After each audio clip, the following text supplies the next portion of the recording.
우리가 들어봤던 투자자들이 지금 왕성하게 활동을 여전히 할 수 있는 그런 투자자들이 활동했던 지난 수십 년의 세월을 보면 채권은 밀림의 사자로 보통 불렸습니다. 밀림의 사자가 뭐냐? 가격이 밀리면 사자는 겁니다. 그래서 밀림의 사자죠. 밀리면 산다. 여러분 너무 잘 아시지만 채권은 금리가 떨어지면 가격이 오릅니다. 금리와 채권은 정반대의 관계를 갖고 있죠. 지난 수십 년간 채권 금리는 그때그때 등락은 있었지만 추세적으로는 완벽한 하락 그래프를 보여왔습니다. 장기물 금리입니다. 그러니까 이렇게 금리가 툭툭 튀어오를 때 금리가 올랐으니까 가격으로 보면 밀린 거죠. 그 밀릴 때 채권을 사서 그냥 보유하기만 해도 어땠습니까? 막대한 쿠폰 수익은 물론이고 엄청난 자본 차익도 얻을 수 있었겠죠.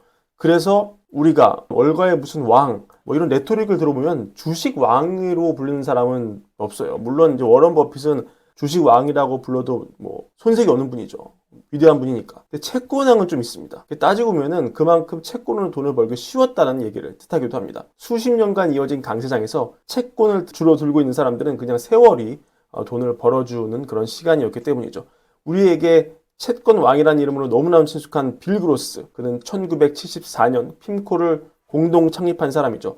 87년부터 2014년까지 여기서 채권 펀드를 운영했습니다. 자, 87년이면 이때고 2014년이면 이때예요. 그로스가 일하는 동안, 펀드 운영하는 동안 얼마나 이게 잘 됐겠습니까? 너무나 수익이 좋았겠죠. 그래서 그에게는 자연스럽게 채권 왕이라는 이름이 붙었습니다. 그는 2019년 이후에는 지금 핌코에서 나와서 채권 안 하고 있습니다. 그런 그가 본인을 이제 나는 채권 왕이라고 부르지 말아달라 이렇게 얘기합니다. 이렇게도 얘기했어요. 나는 채권 왕이라고 불렸지만 그거는 그냥 표를 팔기 좋았을 뿐, 즉 마케팅 수단으로 훌륭했을 뿐이지 나조차도 그 당시 그렇게 믿지 않았다. 내가 성공한 거는 아까 보여드린 30년간 이어진 채권의 강세장 때문이었고 또 훌륭한 팀이 있었기 때문이었다. 그런 그가 이젠 이렇게 인터뷰합니다. 나는 이제 채권보다 주식에서 활동하는 걸 더 좋아한다. 그러니까 자기는 이제 채권이 재미없다고 보는 거죠. 채권 왕이 채권을 부정하는 것입니다. 왜 그럴까요? 자신이 채권 왕으로 불렸던 시기, 자신을 성공시켰던 채권 강세장이 이제는 끝났다고 보는 겁니다. 자, 이렇게 보시면은 채권 강세장 이전에는 정말 긴 채권 약세장이 있었습니다. 반드시 우리가 채권 강세장이 끝났다고 채권 약세장이 오는 건 아니지만 30년 채권쟁이가 먹을 수 있었던 강세장만큼은 그로스가 보기에 종말에 맞았다 이렇게 보는 겁니다. 물론 단기 트레이딩 관점까지 그로스가 무시하는 건 아닙니다. 트레이딩 관점에서 보자면요, 뭐 주식이 하한가 가는 동안에서도 당연히 먹을 수 있죠. 지금 올해는 당연히 기준금리는 하락을 할 것이고 이게 채권 가격을 지지하는 일이 생길 수 있다. 이런 점을 인정을 하지만 채권으로 누군가는 짭짤하게 재미를 볼 수 있다는 건 인정하지만 이 채권의 궁극적인 움직임을 주도하는 특히 장기채 수익률이 구조적으로 크게 떨어지지 않을 것으로 보는 겁니다. 그러니까 국채로 수익을 보려면 이 그래프가 다시 코로나 이전으로 이렇게 돌아가서 더 밑으로 내려가고 팍팍 내려가는 이런 움직임이 나와야 되는데 그로스가 봐서 이건 좀 아닐 수 있다는 것이죠. 횡보할 가능성이 있다는 것이죠. 이와 관련한 얘기를 좀 보강하기 위해서 이번에 또 인터뷰를 나온 하워드 막스 얘기를 좀 가져왔습니다. 지난 월가월부와의 인터뷰에서 막스는 앞으로 기준금리가 2에서 4 갈 것이라고 그렇게 얘기를 한 바 있고 최근 메모를 통해서 3에서 3.5라고 이걸 레인지를 좁힌 바 있죠. 근데 이게 어디까지를 놓고 프로젝션 한 거냐 이 시기가 좀 애매했는데 막스가 이렇게 얘기합니다. 나는 10년 동안 5.25에서 5.5 이 기준금리가 3에서 3.5로 갈 것으로 보인다. 그러니까 막스가 볼 때는 10년 동안의 기준금리가 3 밑으로 내려오기 쉽지 않을 것이라는 그런 얘기가 되겠습니다. 물론 막스는 지금 금리가 충분히 높은 것이고 당연히 내려와야 한다는 것에는 동의를 합니다. 그러니까 지금 금리가 인위적으로 높은 것이다 이렇게 분명하게 인터뷰에서 얘기를 하는데요. 하지만 내려오는 그 폭의 깊이가 생각보다 깊지 않을 수 있다 이렇게 보는 것이죠.